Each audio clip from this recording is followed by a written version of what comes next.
Many Kenyans have been talking about Fred Matiang'i vying for presidency, but he's not mentioning anything. And I think there is something that happened before the last election.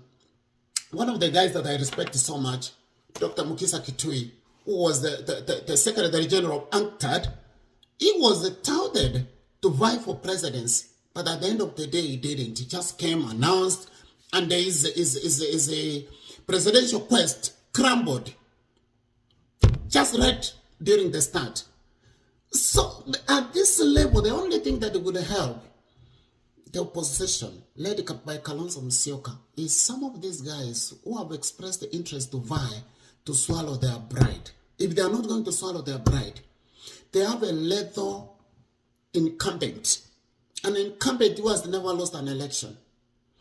Ruto almost paved the way for Raila's success in 2007. In fact, if Raila maintained the hardline stand Ruto took at Serena during the Kofi Annan negotiations, even Mzee Kibaki angenawa mikono asema hapana, achingatushe awachie Raila Odinga. But Raila, being very diplomatic, akasema I'm going to be there, we are going to divide power 50-50, akakubali the position of the Prime Minister.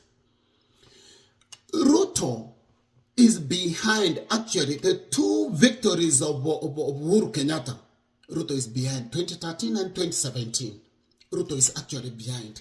Who knows if it were not Ruto, Uhuru could have not even made it 10 years as President of the Republic of Kenya.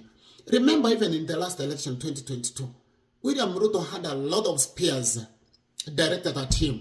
But you know what he did? He pit them at his own game, at their own game. He won. Despite the likes of Matiang'i, the likes of Kibicho, the likes of Uhuru Kenyatta, the likes of Raila Odinga saying now the deep state is part and parcel of our desire to see victory from Mzee Jacom. By and large, if the opposition is serious to salvage Kenya from the government of UDA, they must start showing the unit of purpose. They need to start traversing the country. They need to get out of their comfort zone, traverse all parts of the country so that they can meet the masses. William Ruto now is campaigning actually. It's like elections are next month. It is like a life and death thing. Sahi ameweka Raila kwa mkono. All Luos are now singing the Ruto chorus.